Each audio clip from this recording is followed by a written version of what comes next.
Welcome to Move the Chains with Jonathan Rivers on Fox 54, sponsored by Realtree. Here's your host, Jonathan Rivers. Let there be football. Welcome to Move the Chains. I'm Jonathan Bam Rivers. Hey, do you remember earlier on in the season when Georgia took on Alabama and everybody said that was the game of the year? I could see it. Didn't really disagree with it. Well, now people are saying that Georgia-Texas is the game of the year. And I can see it and don't really disagree with it. I'm going to give you a full breakdown of what I think will happen in that game, along with my full prediction and preview of Georgia traveling to Austin to take on the Longhorns. And also, there's a big game at Neyland Stadium in Knoxville this weekend, as well as the Alabama Crimson Tide travel to Tennessee to take on the Volunteers. Now listen, this game may be even bigger than the Georgia-Texas game in terms of implications, because the loser may not only lose their shot to win an SEC title, but may lose an at-large bid in the college football playoff, depending upon what happens throughout the landscape of college football. So I'll definitely give you my breakdown and my prediction on Alabama-Tennessee as well. And in second down, we're going back to social media questions, because there are some teams that have underperformed this season, and there's a team that's in the top 10 right now that some people think is a national championship contender, and I'm going to answer those questions for you when it comes to your social media questions. My nonsense narrative. The hottest team in the NFL right now is being dubbed the best team in the NFL, and while I think they're a Super Bowl contender, I don't think they're the NFL's best, and I'm going to tell you why. And lastly, Jerry Jones, my boy, it's on you. All that and more right here on Move the Chains, but you know how we do it. Let's kick it off with first down. All right, so big games today throughout the landscape of college football, but especially in the SEC. And I'm going to start with Bama and Tennessee. And I have some points that I want to make. So I think the best thing that you can say about a football team, especially collegiately, is that it's a complementary team, which means that its offense and its defense and special teams work in cohesion. You know, they work together. And I think that's Tennessee. So not only is Tennessee 7th in total rushing as a team this year, they're 2nd in total defense behind only Texas, whom I'll talk about later with Georgia. They're 2nd on third down defensive percentage conversions. They're also 5th in rushing defense. This team is one of the best rushing teams, one of the best defensive teams possible, and that's with the guy, Nico Iamaleava, not playing his best this year, but Dylan Sampson is one of the most underrated players in all of college football. Because, see, I've said this before, Tennessee reminds me of Auburn in 2014 with Nick Marshall and Trey Mason, and they wanted to spread you out, and everybody thought they wanted to be this cute, fluff team that just likes to spread you out and all this type of stuff. Man, they spread you out to hit you in the face. They spread you out to make you thin up front. And Tennessee's offensive line has gotten better. This line has gelled, especially when it comes to running the football. Now, when it comes to pass protection, that's where they're weakest. But if you're Alabama, you have to understand coming in that Tennessee wants to run the football, and can Alabama stop it? Second point I want to make is that Alabama this year has been a big play offense, which is not a bad thing. But I think the thing that concerns me the most is that they've been reliant on the big play. If I told you that Alabama wasn't in the top 50 nationally in rushing and not in the top 30 nationally in passing, would you believe me? Well, you're going to have to, because that's the truth. And for Alabama fans, I'm not saying that doesn't mean that they're not an explosive offense. I think the issue is that they are explosive. However, sometimes they can't be methodical when they need to be, which is why when you can't get teams off the field on third down, a la the Vanderbilt game, you put the hands back in a team like Tennessee who can run the football. And that's where Alabama has struggled in terms of running the football. I understand that Kane Womack has come over right now, and their defensive philosophy has changed a little bit. There's not as much pressure as you've seen on the guys like Kirby Smart in the past when he was the defensive coordinator, when Nick Saban was the head coach. So I think Kane Womack is going to be one of the biggest components of Alabama being successful in this game, because Tennessee, like Alabama, is able to have big plays offensively, but they also run the football very well. This is not Nico versus Jalen Milroe. A lot of people will dub it that way. This is not going to be the case. All right? It's not going to be what Nico does versus what Jalen Milroe does, because I think this team in Tennessee can win without Nico being great. I don't know if Alabama can win without Jalen Milroe being great. Both teams have to have quarterback play that's adequate. So if you ask me at the end of the day, what do I see? I see Tennessee winning this football game because I think their defense is second to none, even to Texas, even though Texas is the number one top-ranked defense in the country. I think Tennessee up front, their front seven is phenomenal. And if Alabama has a chance, they have to get to their secondary, who, even though they're young, has been great. But home field matters. as well. You don't think Tennessee, in that game against Florida last week, was able to kind of go on top in the game because of their crowd? I think so as well.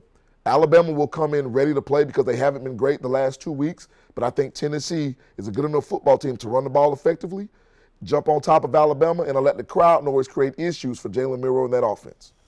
Now, Georgia versus Texas.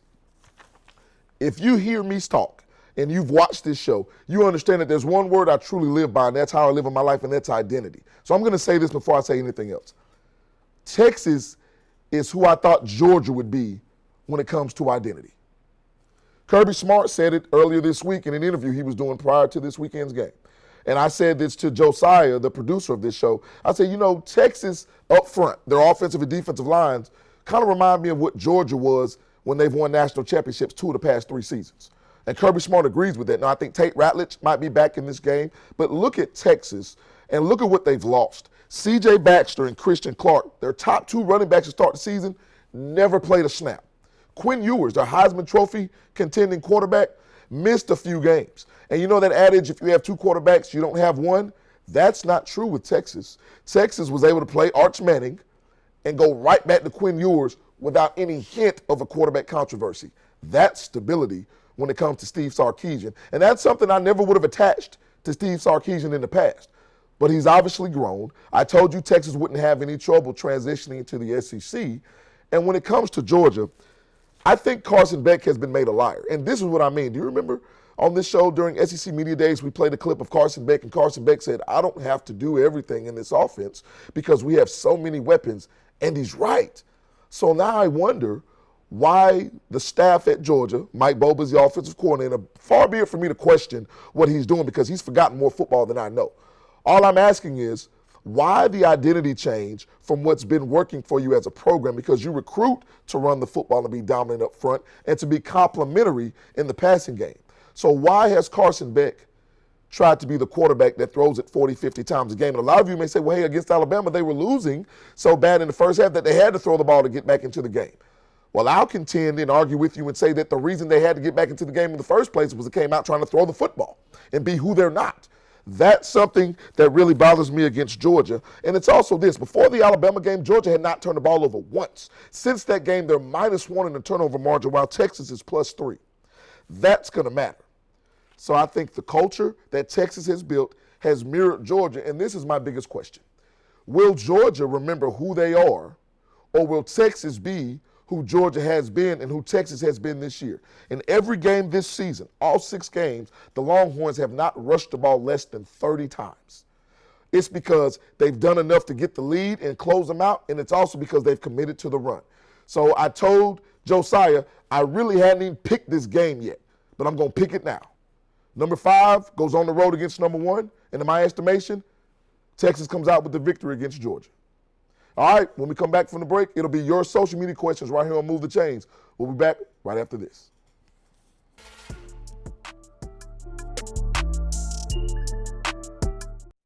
And welcome back to Move the Chains. Before we get into your social media questions on Second Down, as always, I want to take this time to thank my Lord and Savior Jesus Christ for the opportunity to host Move the Chains. I mean, it's my dream. I've got my own TV show talking about football at the collegiate and NFL level. It's amazing. I also want to thank you, the fans, for your continued support. I promise you, whether I'm at a middle school football game of my son's high school football game, anywhere I go, people are talking about the show, and it's a blessing that you're watching and providing feedback. So keep doing what you're doing. And lastly, the best production crew in the business, I really want to say thank you to everything that the guys and the ladies in the back do to make sure this show runs smoothly. So once again, shout out to the best production crew in the business. All right, but you know what time it is. It's time for Second Down. All right, so in the preseason, before college football and NFL season started, we were doing a lot of your social media questions, and we got away from it, not because I've forgotten about you, but because I wanted to make sure that we could bring some other aspects to Move the Chains. But the social media questions are a staple, and that's why I wanted to go ahead and bring it back this week. So let's hit me with the first question. Who's been more impressive so far this year, Miami or Clemson? Man, so let me tell you this. I don't have a lot of bad things to say about Miami. First of all, they got one of the most dynamic players in college football, and that's Cam Ward. And if you know his story, he was somebody who only had one offer to play college football. And that wasn't even a D1 school. So Cam Ward from Washington State to Miami has been phenomenal. Mario Cristobal, who's been a coach in the SEC as an assistant, understands the landscape and understands what he needs to do. But I'm going to tell you the truth. I think Clemson's been more impressive. Because if I look at what they've done since they lost to Georgia, when everybody said, this is why you got to recruit via the transfer portal, Dabo, and this is why you can't be who you are, Dabo, and I said, don't give up on Clemson because Dabo has a plan. Now, I didn't know necessarily what that would mean, but I said that they were a college football playoff contender, and they've looked phenomenal since that loss to Georgia. And remember, Clemson can also be setting a precedent because he's not opposed to the transfer portal, but he understands that he uses it within the framework of his culture at Clemson. And he's making teams like Florida State look bad. He's making teams like USC look bad because they are heavy in the transfer portal and are not doing well, but Clemson is now thriving since the loss to one of the best teams in the nation. So Miami and Clemson have both been impressive, and even though Miami's undefeated, I think for that reason, Clemson has been more impressive thus far. All right, what's your next question? Who has been more disappointing so far, Ole Miss or USC? Man, so Ole Miss wasn't a team I thought would make the college football playoff, and it's not because I don't think Lane Kiffin is a good coach. Offensively, he's always dynamic. But there are certain games every year that look like the Kentucky game. They were terrible on third down. Kentucky was able to run the football, control the clock, and Ole Miss lost, and we understand what they did on the road against LSU last weekend. So Ole Miss is not necessarily surprising to me, but USC, I told you, and I want you to think about two games, the Michigan game and the Penn State game. One on the road at Michigan, one at home versus Penn State. Against Michigan, do you know that Alex Orji, the quarterback from Michigan, who's starting his first year, did not have to complete a pass on the most important drive in the fourth quarter because Michigan ran the ball 9 or 10 times straight down the field and scored the game-winning touchdown, and USC could not get a stop? Or how about the Penn State game when you had a 2-touchdown lead at home and you couldn't hold on to beat Penn State, who's number 44, their tight end, one of their best players, one of the best players in the country, had 13 or 14 catches on you. So you either didn't have a plan to stop him or the plan that you had didn't work and you couldn't make the adjustment. Lincoln Riley, to me, can be summed up as one of the best coaches in college football at what he does in terms of being an offensive coach and one of the worst coaches in football in terms of being a head coach because they still have the same issues. There are 5 quarterbacks in the NFL that were coached by Lincoln Riley. Congratulations. You know quarterbacks and you know offense. But it doesn't seem that you know defense, and it doesn't seem that you know teams. And right now, I thought you'd be 5th or 6th in the Big Ten this year, which is what I said USC would be. You're 15th because we all knew that Illinois and teams like that in Indiana would be better than USC in the Big Ten. Are you kidding me, USC, and are you kidding me, Lincoln Riley? All right, that's the last question I have today. Is LSU a legit title contender? I'm going to have to say no right now because for some reason – the taste that's in my mouth about LSU is that they don't have the put the foot on the neck gene of the opponent. When they lost to USC, they had that game in hand and couldn't finish. And even the win against South Carolina, they let South Carolina stay in that game. But let's talk about what they have moving forward. They've got to go on the road today against Arkansas. They've got to go on the road to Texas A&M, and that's before the bye week where they have Alabama. I don't think they'll come out of these next 2 road games unscathed. So if they do that, then ask me this question. But until that point in time, I don't think LSU is a national championship contender, even though they're one of the best teams in the nation at this point in time. All right, when we get back from the break, it's my favorite segment. It's the nonsense narrative. We'll be back and we'll move the chains right after this. And welcome back into the show. So as we transition to the NFL today, there's a team that I think is very good. But everybody thinks they're the best team in the NFL right now, and it may be because they're living up to the expectations that they had. And I'll just say this. I'm going to save all the meat and bones for you because this is my favorite segment of the show. And you know what that means. It's time for the nonsense narrative. All right. The hottest team in the NFL, I think in a lot of people's minds, you can say it's the Baltimore Ravens. Even though Kansas City's undefeated, the Vikings are undefeated, Detroit is phenomenal. Baltimore has really hit their stride. I want to remind you that what I said at the beginning of the season when they started off winless, they lost to the Chiefs on the road and then they lost to the Raiders at home. I said that there are some teams that are bad teams and there are some teams that are 0-2 that just got off to bad starts. And I told you Baltimore was a very good team that just got off to a bad start. And they're proving me right because I understand the infrastructure in that organization. I understand that Biscotti. I understand that Harbaugh. I understand that Lamar Jackson, Derrick Henry, Marlon Humphrey, those guys on that football team are staples and they're very good. But I don't think Baltimore is the best team in the NFL. To be the hottest team can be accurate, but I don't think they're the best. And I'll give you 2 reasons why. I think that Baltimore one, as they showed you against the Raiders, have a propensity to give up leads in the fourth quarter. And to me, that's the most perplexing stat or perplexing statement, because this is a team that has always been able to run the football well, especially since Lamar Jackson has come into play. And even under Todd Monken, the offense looks a whole lot more diverse and it looks better.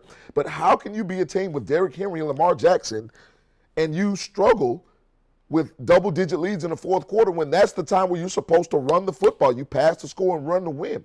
And Baltimore has also shown me that they're a team at times that can get away from their identity when the pressure gets on, when it gets a little bit too hot. Now, am I anti-Baltimore? Absolutely not. Would I be satisfied and excited for Baltimore and Lamar Jackson if they won a Super Bowl? I definitely would be. I think, like I always say, he's one of the two elite quarterbacks in the NFL at this point.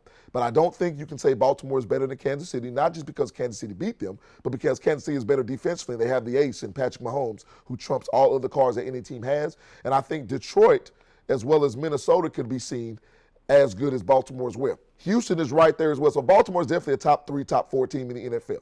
Don't get me wrong. But to call them the NFL's best team right now, I can't do it. All right, it's the final drive. When we come back, we'll be back and we'll move the chains right after this.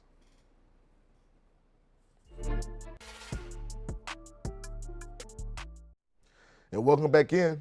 It's the final segment of the show. You know what that means. It's time for the final drive.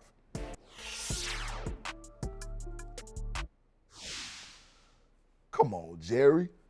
I love the fact that you're a billionaire and that you get things done the way you want to. But it's on you, man. Positive and negative. It's on you that the Cowboys are a multi-billion-dollar football team and organization. You know how to market your team. You know how to do everything you need to do. But you're also the general manager. So it's on you of the product that you have. Now, I want to remind everybody, I said that the Dallas Cowboys wouldn't make the playoffs this year because a lot of the residue that's still lingering from last year about how people didn't trust Dak Prescott, now he got paid, and you've got the injuries to guys like Lawrence and Micah Parsons. This team just isn't great on the field. So they are America's brand, but they're not America's team. And if you want to look at whom to thank and blame, he's right there. All right, don't forget that you can not only catch Move the Chains right here on the Sports Leader WXTX Fox 54, but you can also catch us on YouTube, man. Subscribe to the channel. It's at @move_the_chain. Subscribe, like, post a comment. All of it is welcomed. All right, for the best production crew in the business, I'm your boy Jonathan Bam Rivers, and as always, until next time here on Move the Chains, God bless.